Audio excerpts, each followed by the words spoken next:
Alrighty, folks, welcome back to the Dev Influencers podcast. You can go check out the application devinfluencers.com/apply. I'm just going to go ahead and jump right in. One of the most common questions I get once I start talking to people about becoming an influencer and podcasting is, of course, which microphone should I get?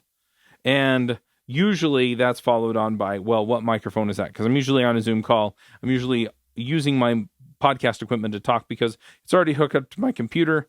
So, I just turn it on and, just use it to talk. And it's funny because they're like, well, what microphone is that? This is the Electro Voice RE20. It is a $320 microphone that you do not need in order to start your podcast. So unless you know that you're going to be podcasting for the long term, and you don't, right? Unless you've been podcasting already for the long term, you do not need a $320 microphone. Okay, so don't do it. What I recommend to people is go buy a $70, $80 microphone.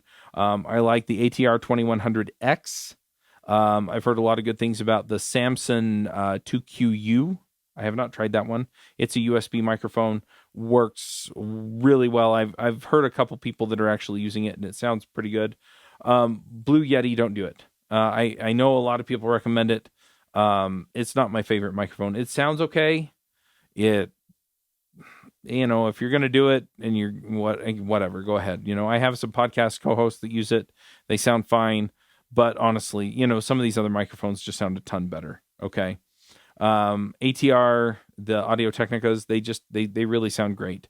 The Blue Snowball and the Blue Yeti are just not my favorite mics. I will just put that out there. Okay. Honestly, if we're boiling it down, what you need to know is there are dynamic microphones and there are condenser microphones. Condenser microphones pick up a broader range of sound, but they also pick up more sound from your room and your environment. Your dynamic mics tend to pick up more sound up close, and then they drop off when you get further away from them. So, for example, this is a dynamic microphone, this RE20. And the reason I have an RE20 is because my girls' room, my 12-year-old and my 5-year-old, their bedroom is right next to my office. And so if I'm recording in here and they're fighting in there, most of the time you can't hear them. And if you can hear them, most of the time my co-hosts, when I ask them afterward, they're like, well, we think we heard something, right? I had a condenser mic before, and one of my favorite stories. So my son was having some kind of wardrobe malfunction, and he's 15 now. He was like 7 at the time, and he was trying to get dressed or something, and there was something wrong with his clothes. And I left the door to this room open while I went out to get something, and I was just out for a minute. And so he went screaming and stomping up or down the stairs, yelling, "There's something in my pants! There's something in my pants!"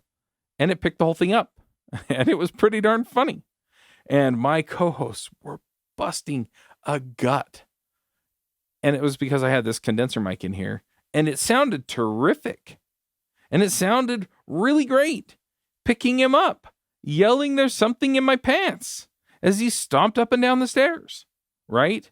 So if you can sound dampen your room and you don't have kids that are going to make a ton of noise, and it's not going to pick up a bunch of noise from anything else, right? Your neighbor's mowing their lawn or whatever, right? You don't have a big window in your room or anything like that. Then a condenser mic is actually the way to go, right? If you're going to be in a studio, condenser mic, right? If you can soundproof wherever you're at, condenser mic, right? You can dampen the echo in your room, condenser mic. I can't do that. I cannot do that. It doesn't work. Dynamic mic, okay? It'll say on Amazon or B&H Photo or whatever that it's a dynamic mic, okay?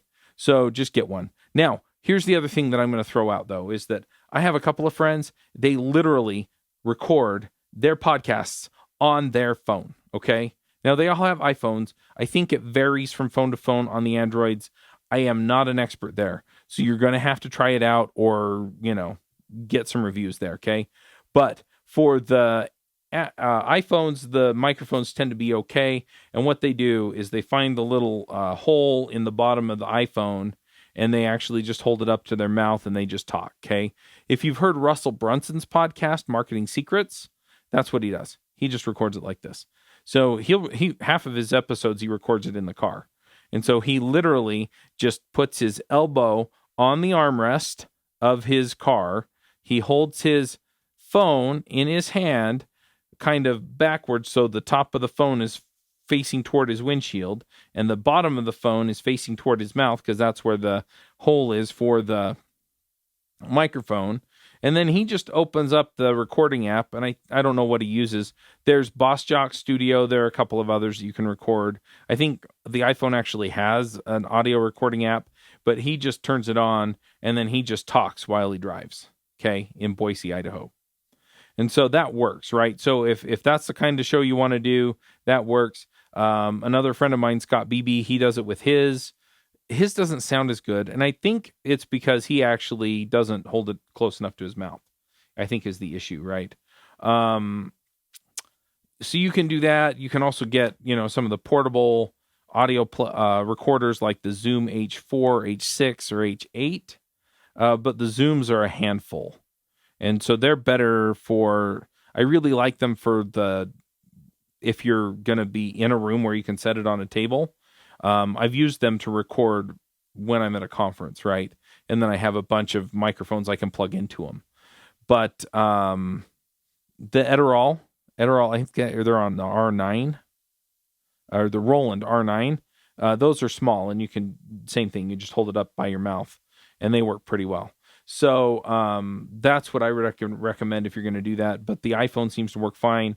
The Apple AirPods and EarPods, they have decent microphones in them, so you can use those as well if you're on a budget. Just keep in mind that eventually you're going to want to get a nice microphone, but it doesn't have to be a $300 microphone. And honestly, I wouldn't go spend the money until you're well established as a podcaster, because honestly, the real issue is that as long as the audio quality isn't really poor, people are good with it. I mean, we've been recording on Zoom for a few years now, and the Zoom audio quality isn't where I would like it. In fact, I'm actually looking at some options now to switch us off Zoom for recording. And to be perfectly honest, we haven't gotten any complaints, right? Because it's good enough. It's just, I'm a little bit of an audio snob, and I want it to be a little bit better. So that said, I mean, that's kind of where we're sitting, right? So those are just some ideas as far as recording goes. You can also get a couple of microphones that just plug directly into your phone, your iPhone or your Android phone, that'll work for you. So it's kind of the sky's the limit. But if you're going to sit at your computer, I recommend that you get not the 3-prong XLR microphones, because those usually require a preamp and some other stuff. And so you have to get some extra hardware to hook them up to your computer. Just get one of the USB microphones.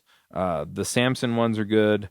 The Audio-Technica ones are good. Don't get any of the blue ones because they're not good. And just go with it. Just see what you can get away with. But yeah, I'll put a couple of recommendations in the chat or in the show notes, and that way you can grab them and see which ones you like. The one that I started with was the ATR 2100, it was the one before the 2100, and it was pretty good. The one I had after that was the Heil PR40, which is great for men's voices. The Heil PR30 is for voices that are pitched a little bit higher, so for women's voices generally. But those are the 3-prong XLRs, and so then you need a mixer or an audio interface to get it into your computer. So yeah, I just recommend you just get a decent USB microphone and just go with it. And that will get you miles down the road. And that's pretty much all I got for podcast mics. So I'm going to stop here, and we will dive into some more of the stuff after this. I'll probably just tell a good story on the next one.